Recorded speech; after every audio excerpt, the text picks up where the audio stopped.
안녕하세요. 혹시 요즘 이런 경험 있으신가요? 특별히 뭘 잘못 먹은 것도 아닌데 밥만 먹으면 속이 더부룩하고 체하는 것 같고 피로감도 자꾸 쌓이고 피부는 자주 올라오고 심지어 감정 기복도 심해지는 느낌. 내가 왜 이렇게 예민해졌지 싶은 생각이 들 때가 있을 거예요. 이런 증상들 그냥 위장 기능이 약해졌다고만 보기엔 설명이 안 되는 경우가 많습니다. 이럴 때 한 번쯤 의심해 봐야 되는 게 바로 장누수구 증후군이에요. 오늘은 이 장누수 증후군이 뭔지, 그리고 이걸 한약으로 어떻게 치료할 수 있는지, 특히 한의학에서는 왜 체질 진단을 함께 중요하게 여기는지까지 아주 자세하게 말씀드려 볼게요.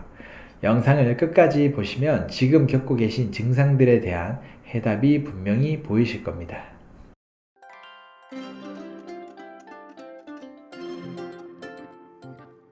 원장님, 장누수 증후군이라는 게 익숙하지 않은 분들도 계실 것 같아요. 어떤 질환인지 쉽게 설명해 주실 수 있을까요? 네, 장누수 증후군은 영어로는 리키것 신드롬이라고 해요. 말 그대로 장이 새고 있다는 뜻이죠. 우리 몸의 장은 음식물을 소화하고 흡수하는 기능을 하는데 그 장의 점막이 마치 얇은 채처럼 물질을 선별해서 흡수해야 해요. 그런데 이 점막이 여러 가지 이유로 손상되거나 약해지면 원래는 통과되면 안 되는 독소나 미세한 음식물 조각들, 세균 같은 것들이 우리 몸 안에, 즉 혈관으로 그냥 스며들게 됩니다. 문제는 이 물질들이 우리 면역 시스템을 자극해서 이거 외부 침입자야 라고 착각을 하게 만드는 거예요. 그러면 몸에서는 염증 반응이 생기고 그것들이 다양한 형태로 증상화되는 거죠. 그래서 단순히 소화가 안 되는 게 아니라 전신적인 피로감, 두통, 알레르기 반응, 심지어 자가 면역 질환 같은 문제로 연결되기도 합니다. 즉, 장에서 시작된 문제가 몸 전체로 확산될 수 있다는 거죠. 그럼 이 장누수 증후군을 한약으로 치료할 수 있다는 말씀이신가요? 네, 그렇습니다. 한약으로 치료가 가능하고 오히려 장기적이고 근본적인 접근이 필요한 질환일수록 한의학적인 방법이 더 강점을 발휘할 수 있어요. 한의학에서는 예전부터 비위허약, 습열, 감비불화, 담습중조 같은 개념으로 장의 기능 저하와 그로 인한 면역 문제를 설명해 왔거든요. 그리고 그에 따라서 체질에 맞는 처방을 하면 첫째로는 손상된 장 점막을 회복시키고 둘째로는 장내 염증 반응을 진정시키며 셋째로는 면역계가 과잉 반응하지 않도록 조절하는 효과까지 같이 얻을 수 있습니다. 그럼 어떤 처방들이 쓰이게 되나요? 상황에 따라 다르지만 몇 가지 대표적인 예를 들어볼게요. 예를 들어서 속이 자주 쓰리고 소화가 잘 안 되면서 설사를 자주 하시는 분들이 계세요. 이런 경우에는 바나사심탕이라는 처방을 써서 장 점막의 염증을 가라앉히고 장의 운동성을 조절해주는 치료를 합니다. 또 어떤 분들은 늘 피로감이 있고 뭘 먹어도 흡수가 잘 안 되는 느낌, 체력이 바닥나 있는 분들도 계시거든요. 이런 경우에는 보중익기탄 같은 처방을 써서 비위 기능을 회복시키고 흡수력을 높여줍니다. 그리고 장 안에서 세균들이 과하게 번식하면서 가스가 많이 차고 식사 후에 항상 더부룩한 분들, 설사와 변비가 번갈아 가는 분들에겐 삼출 건비탕을 쓰기도 해요.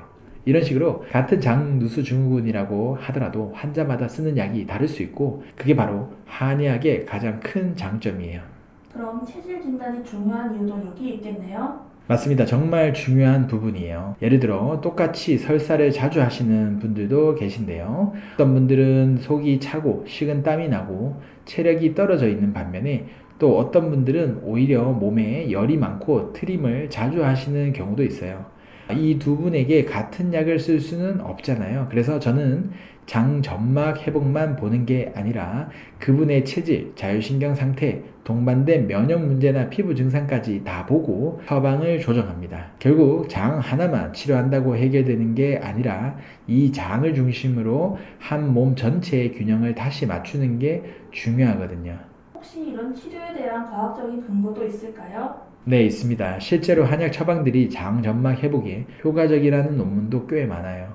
대표적으로 2020년 국제학술지에 발표된 논문이 있는데요. 여기서는 바나사심탕이 장 점막의 타이트 정션, 그러니까 세포 사이의 결합 단백질을 회복시켜주고 염증성 사이토카인인 TNF-알파와 IL-6를 억제해서 장 점막 투과성을 줄였다고 보고됐습니다. 이 말은 곧 장누수 증후군을 근본적으로 치료할 수 있는 효과가 있다는 거예요.